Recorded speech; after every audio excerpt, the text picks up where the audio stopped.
پھر اس کے بعد تبلیغی جماعت جس کے کارنامے سنہرے حروف سے لکھے جانے کے قابل ہے، اور جس کو اللہ تعالیٰ نے امریکہ سے آسٹریلیا تک فتوحات عطا فرمائی ہیں، میں نے اپنی آنکھوں سے دیکھی ہیں۔ میں نے لندن میں ان کے مرکز میں بیان کیا ہے، فرانس میں ان کے مرکز میں بیان کیا ہے، جرمنی میں بیان کیا ہے، اسپین میں بیان کیا ہے، میں نے یورپ میں دیکھا، میں نے امریکہ میں دیکھا، میں نے کینیڈا میں دیکھا، اور الحمدللہ ہر جگہ تبلیغ والوں سے تعلق قائم رہا اور ان کے مرکزوں میں میرے بیانات ہوئے، اور میں بہت پوری قوت کے ساتھ تبلیغ کی جماعت کا اس کام کا ساتھ دیتا ہوں۔ اور جس آزمائش سے مولانا سعد ابھی گزر رہے ہیں، وہ اس آزمائش سے باہر نکلیں گے اور مرکز اور جماعت کا کام پوری قوت سے سامنے آئے گا، اور میں انشاءاللہ اپنی جامعہ میں عالمی اجتماع کروں گا، دعوت دوں گا مولانا سعد کو، تمام لوگوں کو، کہ ایک عظیم الشان اجتماع منعقد کیا جائے۔ یہ الحمدللہ وہ راستہ ہے جو بالکل واضح اور صاف ہے۔ ہمارا خاندان ہمیشہ سے جڑا رہا۔ ہمارے والد صاحب نے شام کے اندر، اردن کے اندر تبلیغی کام کا آغاز کیا ہے۔ میں اس مسجد میں بھی گیا ہوں جہاں ہمارے والد صاحب جماعت کے ساتھ گئے تھے۔ تو الحمدللہ ہم تبلیغ کے معاون ہیں، اور ہم امت میں اجتماعیت چاہتے ہیں۔ بریلوی بھی ہمارے ہیں، دیوبندی ہمارے ہیں، اگر وہ تیار ہیں، تقلید والے، غیر تقلید والے سب ہمارے ہیں۔ پوری امت کو جوڑنا ہمارا کام ہے، اور الحمدللہ الاخوان المسلمون اور تبلیغی جماعت اور جماعت اسلامی، ان تینوں کو عملی طور پر میں نے جوڑنے کا کام کیا، اور ان کے مراکز میں، سب کے مراکز میں جا کر گفتگو کی ہے۔ یہ میرا مشن ہے کہ امت کو جوڑنے کے لیے امت کی بڑی جماعتوں کے درمیان رابطہ قائم کیا جائے، اور جو ان سے براعت ظاہر کرتے ہیں اور خطروں سے اپنے کو بچاتے ہیں اور اپنی جان کے چکر میں رہتے ہیں، اللہ ان کو معاف نہیں کرے گا۔ ایسے لوگ اپنے کو بچا لیں حکومت سے اور پولیس کی مدد حاصل کر لیں اور کوئی خیر کا کام نہ ہونے دیں، یہ وقتی طور پر ضرور ہوتا ہے۔ اللہ میاں کہ دیر ہے لیکن اندھیر نہیں ہے۔ وہ ڈھیل دیتا ہے، اس کی ڈھیل سے ڈرنا چاہیے، خوف کرنا چاہیے،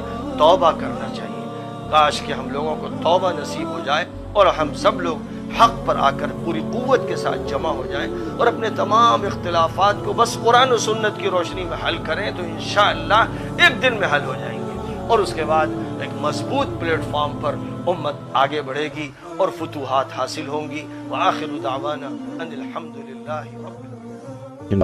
کہ امارت کی نامینیشن کے لیے کیا ریکوائرمنٹس ہیں اسلامی نقطہ نظر سے؟ کیا میں کھڑا ہو کے کسی بھی جماعت کا، کسی بھی گروپ کا امیر ہونے کا دعویٰ کر سکتا ہوں، یا وہ جماعت کے کچھ سرکردہ افراد مجھے نامینیٹ کریں گے؟ اس کا کیا پروسیس ہے اسلامی نقطہ نظر سے؟ یہ بڑا اچھا پوائنٹ آپ نے اٹھایا۔ پہلی بات تو کہ ہم بدگمانی نہیں کر سکتے کہ ایگو پرابلم ہے، کیونکہ دونوں طرف اللہ کے ولی ہیں،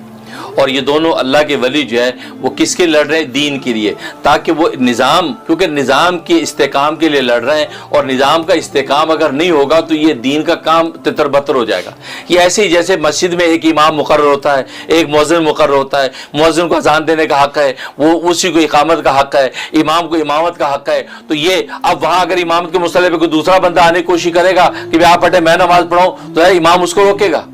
تو لوگ کہیں گے یار یہ کیا، کوئی بات نہیں، اس کو پڑھانے دو۔ نہیں، یہ بد انظامی، یہ دین کو گوارا نہیں ہے۔ اس سے وہ آپ کی جماعت کی جو اجتماعیت برباد ہوتی ہے۔ اب مؤذن اذان دے لے کہ جی میں اذان دوں گا، نیک کام ہے کو روکا کہ نہیں، اب آپ کہیں گے یار آپ کیوں ایگو کر رہے ہیں، دوسرے کو کرنے دیں۔ معلوم ہے کہ یہ ایگو کا پرابلم نہیں، یہ صرف دین کا نظام جب تک مستحکم نہیں ہوگا تو دین کو آگے چلانا مشکل ہے۔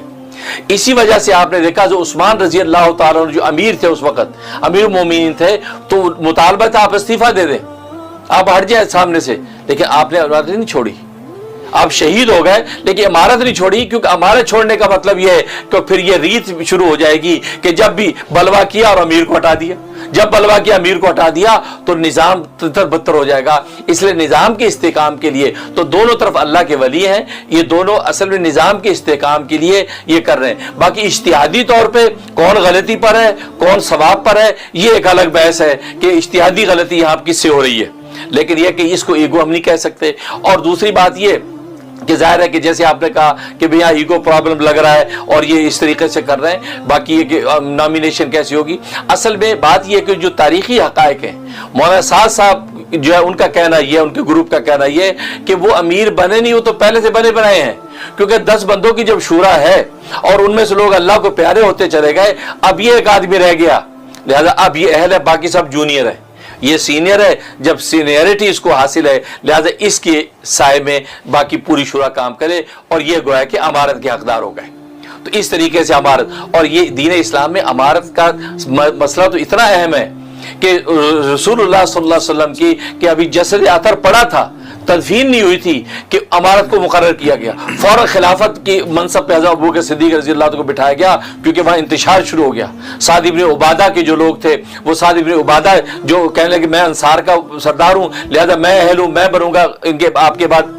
اب وہ مہاجرین کی طرف سے بحث شروع ہوئی، وہ ابوبکر صدیق رضی اللہ تعالیٰ سامنے آئے، تو اس لیے حالانکہ آپ کا جسد اطہر پڑا ہے، اور یہ لوگ اعتراض بھی کرتے یار دیکھو نبی کی تدفین کی فکر نہیں ہے اور امارت کی لڑ رہے ہیں۔ نہیں، یہ ایگو نہیں، یہ تو دین کے نظم کو سنبھالنے کے لیے، اگر دین کا نظام نہ سنبھالتے تو اور وہ تدفین میں لگے رہتے تو پتہ نہیں کون امارت سنبھال لیتا اور کون کیا کر لیتا، انتشار شرعی لوگ اندر صفوں میں داخل ہو کے دین کے سٹرکچر کو توڑ دیتے۔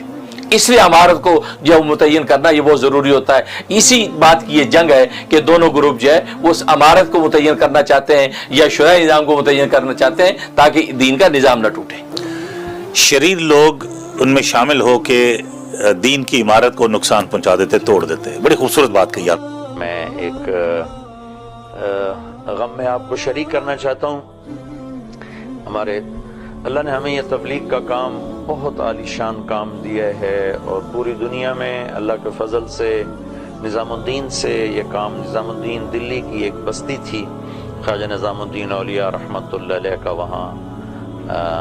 ان کی آرام گاہ ہے۔ میں 2 دفعہ وہاں گیا ہوں، تو اسی کے نسبت سے اس جگہ کو بستی نظام الدین کہا جاتا ہے۔ وہاں سے مولانا الیاس صاحب رحمۃ اللہ علیہ نے 1926 میں یہ تبلیغ کا کام شروع کیا، اور 1944 میں ان کا انتقال ہوا تو ان کے بیٹے مولانا یوسف صاحب رحمۃ اللہ علیہ نے اس کو سنبھالا اور اس کو دنیا میں پھیلانے کا وہ ذریعہ بنے۔ پھر ان کا 65 میں انتقال ہوا تو مولانا انعام الحسن صاحب رحمۃ اللہ علیہ ان کی جگہ امیر بنے۔ پھر پوری دنیا میں یہ کام میں دنیا کے آخری کناروں تک تو خود اللہ نے مجھے پہنچایا ہوا ہے۔ اور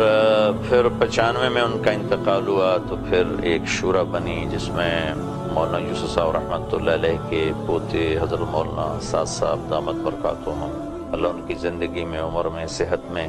علم میں برکت دے، ان کے ذریعے سے بہت فیض پھیل رہا ہے۔ اور مولانا صاحب رحمۃ اللہ علیہ کے بیٹے مولانا زبیر الحسن صاحب جو اب رحمۃ اللہ علیہ ہو گئے، مرحوم ہو گئے، اور ہمارے پاکستان سے حاجی عبدالوہاب صاحب اور مفتی زین العابدین صاحب رحمۃ اللہ علیہ وہ بھی دنیا سے چلے گئے۔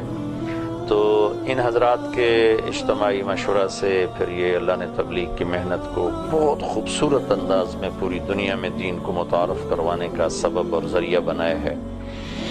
تو ان میں ایک مولانا زبیر صاحب رحمۃ اللہ علیہ کل انتقال فرما گئے۔ میرے ان کے ساتھ بہت سفر ہوئے ہیں۔ 1982 میں 2 مہینے نظام الدین میں رہا۔ اللہ نے ان کو بہت ہی زیادہ خوبصورت صفات سے نوازا تھا، بہت ظریف طبع، مسکرانے والے، ہنسنے والے، جیسے اللہ کے نبی کا فرمان کے بارے میں آتا ہے ضحاکن بسامن، ایسے مولانا زبیر صاحب رحمۃ اللہ علیہ ہنسنے والے، مسکرانے والے، بہت بھاری بھرکم تھے، لیکن پوری دنیا میں اللہ کے پیغام کو لے کر پھرے۔ اور میرے ان کے ساتھ بیرون ملکوں کے بہت سفر ہوئے، مجھے تو اب یاد بھی نہیں ہے، اللہ کے فضل سے اتنی دفعہ ان کے ساتھ سفر ہوا، لمبے لمبے سفر ہوئے، بہت زیادہ وہ مجھ سے محبت کرتے تھے۔ جب کوئی آدمی مشہور ہو جاتا ہے تو اس پر صحت مند تنقید بھی ہوتی ہے، اور عام طور پر بے جا تنقید کرنے والے زیادہ ہوتے ہیں اور صحت مند تنقید کر کے سمجھانے والے کم ہوتے ہیں۔ مولانا زبیر صاحب رحمۃ اللہ علیہ کا میرے ساتھ ہمیشہ یہ رویہ تھا، جب بھی مجھ سے کوئی اونچ نیچ ہوتی تو مجھے بلا کے بڑے پیار سے فرماتے تھے یہ بات ایسے نہیں ایسے ہے، اس کو یوں نہیں کرنا یوں کرنا ہے۔ اور پاکستان تشریف لاتے تھے، بہت زیادہ محبت کا اظہار ہوتا تھا، مجھے بلواتے تھے، اسپیشل بلواتے تھے، اور ان کے بچے بھی مجھ سے بہت زیادہ پیار کرتے تھے۔ بلکہ 1997 کے حج میں ہم اکٹھے تھے تو مجھے بلا کر فرمایا کہ بھائی ہمارے گھر کی تو ساری مستورات تیرا ہی بیان سنتی رہتی ہیں، تو تو ایسا کر، جو 97 کے حج میں اہل خانہ اور مستورات تشریف لائی تھیں، تو مجھے فرمایا کہ جاؤ عرفات میں ان کے خیمے میں بیان کر کے آؤ، تو میں وہاں بیان کر کے آیا۔ اور ابھی جب اجتماع پر تشریف لائے تھے تو ان کے بڑے صاحبزادے کہنے کہ میرے بچہ چھوٹا آپ سے بات کرنا چاہتا ہے، تو انہوں نے فون پہ ان سے بات کی، تو سہارنپوری محاورہ ہے خیریت ہو رہی، ویسے ہم پوچھتے ہیں کہ آپ خیریت سے ہیں، آپ ٹھیک ہیں، تو سہارنپور کا محاورہ خیریت ہو رہی، تو میں فون پہ بتایا 5 سال کا بچہ تھا، تو وہ اس نے مجھے سلام کر کے کہا مولانا خیریت ہو رہی، میں نے کہا جی بالکل ہو رہی، تو مجھ سے کہنے لگا دعا فرمائے میں بھی آپ کی طرح بیان کرنے والا بن جاؤں۔ میں نے کہا بیٹا آپ کو آپ اپنے اللہ تعالیٰ آپ کو آپ کے دادا کی طرح بنائے، میں تو ایسے ہی بجنے والا ڈھول ہوں، اللہ آپ کو آپ کے اس خاندان سے اللہ نے وہ کام لیا ہے جو صدیوں میں بہت کم کسی سے لیا جاتا ہے،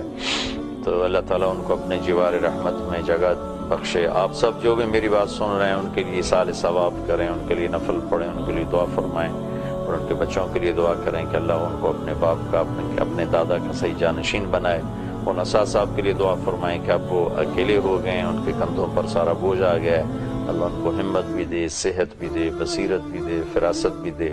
سب کو ساتھ لے کر چلنے کی ہمت اور طاقت دے، وہ ہمارے لیے بہت بڑا سرمایہ ہے۔ ان الفاظ کے ساتھ میں آج کی مجلس ختم کرتا ہوں، آپ سے اجازت چاہتا ہوں۔ السلام علیکم۔